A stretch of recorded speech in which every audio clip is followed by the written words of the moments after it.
Olá, internauta. Segundo bloco, programa Comunicação Executiva, criado e desenvolvido pelo Instituto Passadori.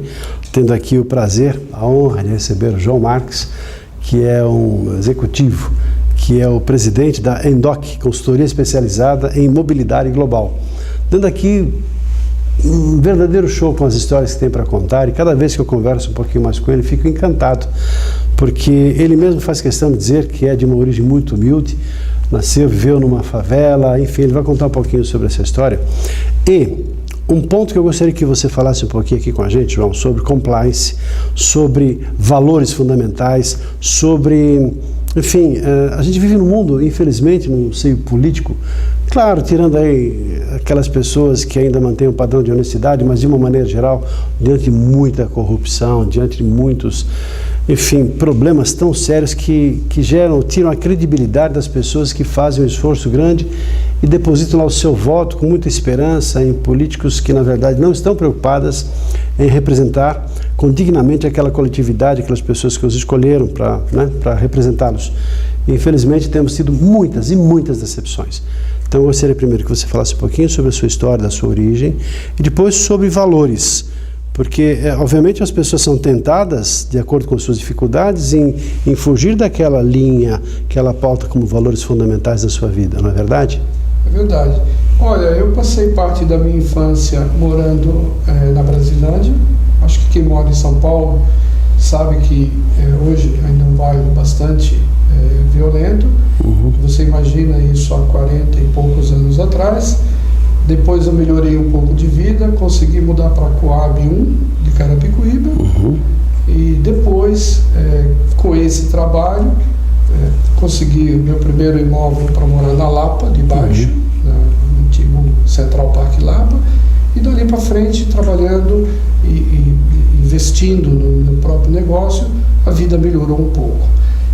A questão do compliance, eu penso que foi uma decisão acertada quando eu botei valores no meu negócio.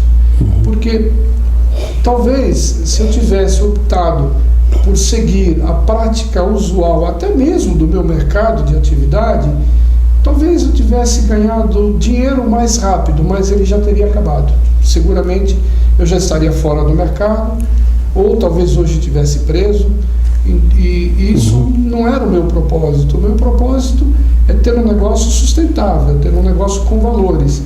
Claro que, vendo toda essa situação que o Brasil vive, é muito triste, porque para quem veio na minha origem, ver toda essa situação política e econômica que o país vive, eu sei que dificilmente nós precisamos criar um programa para procurar alguém que possa ser um bom político. Eu acho que vai faltar candidatos. Está complicada a história, não é? É muito triste.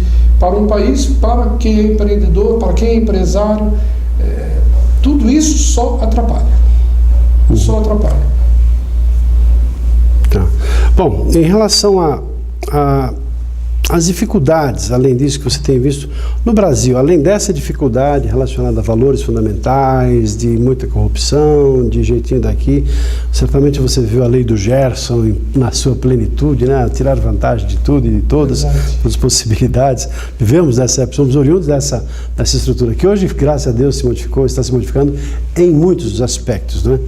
Mas o Brasil, ele é assim, mesmo assim, ele é aberto para a imigração, não é aberto? Quais as vantagens ou quais os benefícios? Vou perguntar diferente, quais as facilidades que tem uma pessoa que quer vir morar aqui ou em função de empresas, deseja morar no Brasil?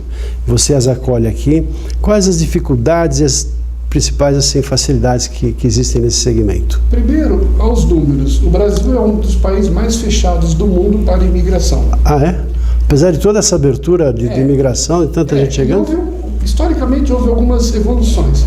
1900, 7,6% da população brasileira estrangeira, Revolução Agrícola. Tá. 1950, 6,4%, Revolução Industrial. 2013, menos de 1%,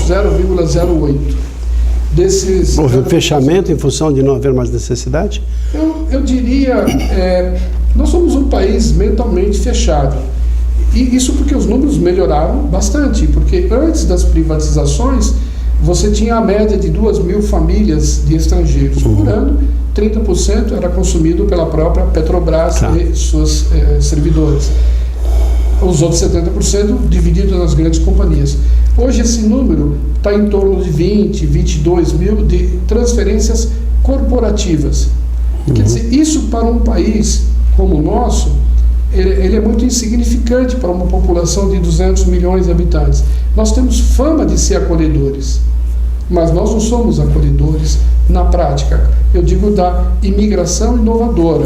Curioso isso, né? Porque a imagem que eu tenho, pode ser que esteja equivocado, é que o Brasil é um povo acolhedor, as pessoas são muito bem-vindas, há muitos estrangeiros e as pessoas aqui encontram uma oportunidade de trabalho, tirando os cubanos aí numa história meio estratégica, meio maluca, mas de uma maneira geral que era o referencial que eu tinha, e você está dizendo que não é bem assim. Não, na prática não é bem assim. Nós temos a imigração humanitária com os haitianos, Sim. aproximadamente 65 mil haitianos. Nós temos a imigração refugiada com 12 mil estrangeiros, em média atualmente, que subiu de 6 para 8, de 8 para 10, agora vai chegar a 12 mil refugiados. Essa é uma imigração obrigatória, porque o Brasil é signatário de acordos. Agora, a imigração corporativa, que é uma imigração que inova, que traz conhecimento, que porta tecnologia, você tem aproximadamente 20, 22 mil famílias ano. Dessas 22 mil famílias ano, você tem aproximadamente quase 10% são altos executivos. Os outros 90% você tem técnicos em processo, gestão de processo, inovação tecnológica. Se você considerar que se o Brasil quisesse seguir a média Latinoamérica, ele precisaria multiplicar por 6 esse número. Se ele tivesse uma referência média mundial, por 11. E se ele tivesse como referência América do Norte e Oceania, por 50. Poxa. Então nós somos um país fechado.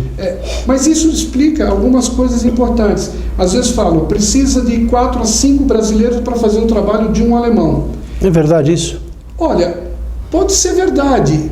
Vamos analisar. O problema é que pegou a fama, né? Vamos analisar. Se você faz o mesmo processo dentro de um parque industrial que você executava há 20, 25 anos atrás... Está defasado, né? Está defasado. Claro, claro. Não é que o cara é vagabundo. Não, mas não tem a formação ou informação tecnológica. Exato. Olha, recentemente eu fui numa palestra de um dos autores, uma pessoa que escreveu um capítulo do meu livro. Ele é um pesquisador na área de educação. O Brasil hoje ensina o que o Chile ensinava em 1990. Nossa. Quer dizer, então, a corporação, quando coloca... olha, tem uma coisa ótima para contar. Eu estava num restaurante em Brasília, há uns 2 meses atrás, discutindo qualificação de mão de obra. Tinha o diretor de uma grande companhia americana, de uma grande companhia alemã e de uma grande companhia sueca. Nós estamos discutindo. E tinha um professor universitário que defendia, que era contrário à minha tese da não qualificação da mão de obra. Chegou um jovem com um cardápio no restaurante na beira do lago, lindo restaurante. Entregou o cardápio, falava bem o rapaz, era bem articulado, então dava para ver que tinha uma educação razoável, pelo menos. E aí esse alemão, para ser muito simpático, bom, olha, acabou nossas reuniões, então eu vou tomar uma caipirinha. Aí ele falou, que cachaça você tem?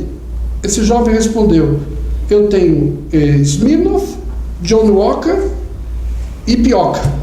Gente. Quando ele se afastou, o alemão ficou meio sem jeito e disse Pioca. Quando ele afastou, eu falei, vocês entenderam que ele está trabalhando e não está qualificado e ele não sabe distinguir a cachaça a cachaça é um produto nacional, ele está num restaurante de comida nacional, brasileira. Então, que às vezes fala assim... é um detalhe, mas dá um sinal de que as coisas... Isso você consegue entender por que a vinda de 18 mil, 20 mil técnicos para gestão e capacitação e treinamento se torna necessário. É muito pequena, você não consegue inovar. Se você tem uma população de 200 milhões de habitantes, digamos que nós tivéssemos uma população de 10 milhões de pessoas ativas, tecnicamente, nos parques industriais, em todos os processos. 20 mil pessoas estaria qualificando 500 mil pessoas Absurdo. por ano. Não faz sentido. Nenhum sentido. Não faz sentido. João, deixa eu perguntar. Fechado. Você fala 3 idiomas fluentemente, 4 com português, naturalmente. Além disso, você tem contato com vários países. E assim, a dificuldade das pessoas, claro que não sua, mas das pessoas em relação à comunicação, em relação a se relacionar com as pessoas. Claro que existe um aspecto cultural, de costumes, dos hábitos dos países de origem, dos brasileiros, ou do contrário também, do Brasil em relação a outros países. Mas também a dificuldade de relacionamento. Como é que você tem observado, administrado ou cuidado disso? Olha, esse é um grande desafio, porque uma transferência de um executivo, de um técnico, ela é onerosa, muito onerosa, ela é uma mão de obra altamente qualificada. O idioma é o primeiro grande obstáculo. A culturalidade é o segundo e maior obstáculo. Até porque, se você está transferindo ele de um país para o Brasil, ou levando um brasileiro para o exterior, porque o processo inverso também é igual, se você não preparar essa pessoa para entender a cultura, se ele chegar tentando implantar um método que é aplicado lá fora sem compreender a cultura, vai padecer. Vai padecer e vai infringir leis, vai andar a 60 quilômetros aqui na Marginal, vai receber multa, ou andar 50, é complicado. Eu tive um caso uma vez, o presidente de uma grande empresa de tecnologia, como o acionista majoritário acabou se relacionando bem comigo, ele disse, olha, vai chegar, eu estou trazendo ele da minha planta da Tailândia, você poderia dedicar 1 hora por dia para estar com ele na fábrica, para ele entender um pouco? Claro, o primeiro dia que eu fui conversar com ele, ele disse, João, não é necessário. Olha, eu fiz na Tailândia, deu start na fábrica, funcionou, aqui é igual, vai dar certo. E eu disse para o executivo, o acionista majoritário, olha, é bom você conversar com ele. Não é bem assim. Porque não vai funcionar. Aliás, a interculturalidade, eu mesmo importei um estrangeiro e não consegui adaptá-lo ao nosso país. Não deu. De que país ele veio? Eu trouxe da Espanha, falei, vou dar uma oxigenada nos nossos técnicos, com uma ótima formação, demos treinamento, contratamos consultoria para adaptá-lo e sofremos, a ponto de eu lembro que uma vez ele teve uma discussão com uma sócia, com uma funcionária, que deu uma informação não muito correta para ele, e ele brigou com essa funcionária fortemente. Aí ele tentou falar com a líder dela, que era uma sócia minha. A sócia deixou ele 4 horas sentado esperando e não atendeu. Aí ele veio questionar, eu falei, olha, a primeira coisa que eu te expliquei, que a nossa cultura é uma cultura muito personalista. Então a gente precisa tomar cuidado como nós vamos conversar. Você deveria ter escalado o superior para ele dizer como você deveria falar com o funcionário. No momento em que você conversou com a maneira tão forte que você conversou, primeiro é assédio. Você tem que ter respeito. E segundo, você deveria, já foi dito a você, que escale o superior, que ele tenha a maneira de tratar com o funcionário, até para demitir, ou até para divertir. Quer dizer, e eu lembro que numa das últimas conversas que eu tive, eu coloquei ele numa imersão de interculturalidade, que é uma ferramenta extremamente necessária. Após 2 dias ele disse, olha, foi muito boa essa imersão, agora estou entendendo as coisas do país, isso vai acrescentar pelo menos 2% no meu conhecimento. Quando ele terminou de falar isso, eu falei, cara, olha, você é muito legal, você é boa praça, mas quanto tempo você precisa para arrumar suas coisas e voltar ao teu país? Porque você representa um alto risco para os meus valores, para os anos de companhia. Eu queria oxigenar com o espanhol, vi que não dava. Acabei trazendo um outro país, de uma outra nacionalidade, e foi muito bem. Resolveu o problema. João, vamos imaginar aqui, nós temos, provavelmente dentro dos nossos internautas, nós lidamos com empresas, com jovens, com executivos, presidentes de organizações, e o nosso trabalho, comunicação executiva, o nosso programa, é destinado justamente ao mundo corporativo. Depois também nós vamos direcionar as pessoas que sejam do nosso interesse. Obviamente, creio, no meio teremos muitas pessoas interessadas em conhecer um pouco mais sobre isso, sobre o trabalho que você desenvolve. Por que contratar o João Marques? Porque a empresa do João é a empresa que oferece, se não o melhor, um dos melhores serviços nesse segmento.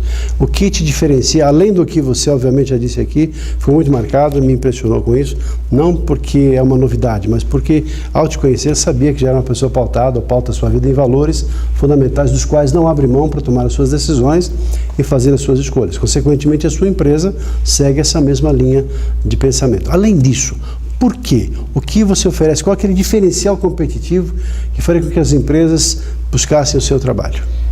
Primeiro eu aprendi com uma das maiores companhias exportadoras do Brasil que o negócio deles não é imigração. O negócio deles é a atividade industrial deles.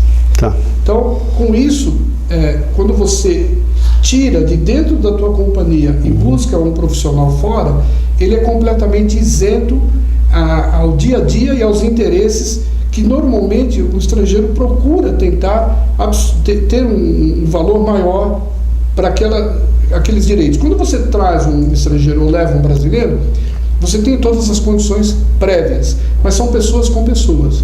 Então, se ele tem que morar num apartamento de 2 quartos, dependendo da relação dele com a companhia e da necessidade da companhia, ele vai querer 4.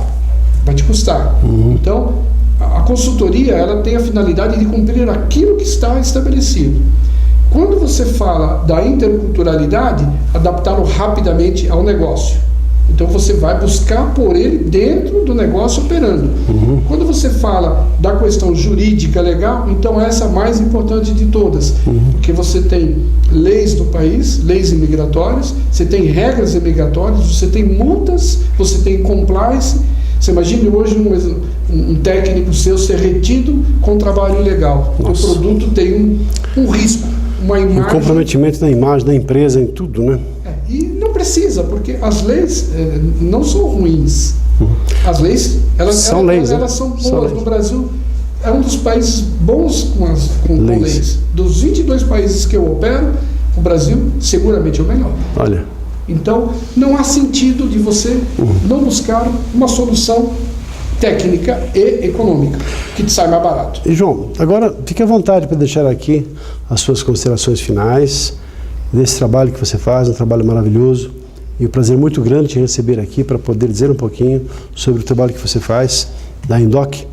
Então, deixar também o seu site ou um telefone para que os nossos internautas, as pessoas interessadas, possam te procurar e eventualmente ter alguma informação, algum serviço que talvez queiram contratar ou ter alguma informação. Fique à vontade. Olha, o nosso site é www.endoc.com. O nosso site internacional é hrs.com, é uma empresa estabelecida nos Estados Unidos. Nós estamos à disposição e, acima de tudo, acho que pela história que o internauta está ouvindo, se ele é um empreendedor, se ele quer ser um empreendedor, eu tenho uma recomendação legal: planeje, planeje, planeje. Não gaste, não gaste, não gaste quando ganhe. Economize para você sobreviver nas variações e, acima de tudo, trabalhe 30 minutos a mais pela manhã e 30 minutos a mais à noite e não finja que está fazendo. Fácil. Essa é a solução. João, muito agradecido. João Marques da Fonseca Neto, presidente da Indoc. Prazer em recebê-lo no nosso programa, uma honra tê-lo recebido. E aqui, quem sabe, a gente tem lá mais informações, a gente vai compartilhando, conversando, aí, eventualmente indicando o seu trabalho para os nossos internautas, para as empresas, para os que temos aí acesso à oportunidade de conviver. Lembrando que também essa entrevista ficará disponibilizada em nosso site para que você possa indicar para alguém que seja lá também do seu interesse. João, muito agradecido pela sua participação em nosso programa. Eu que agradeço. E para você fica um abraço e até o próximo programa. Até lá.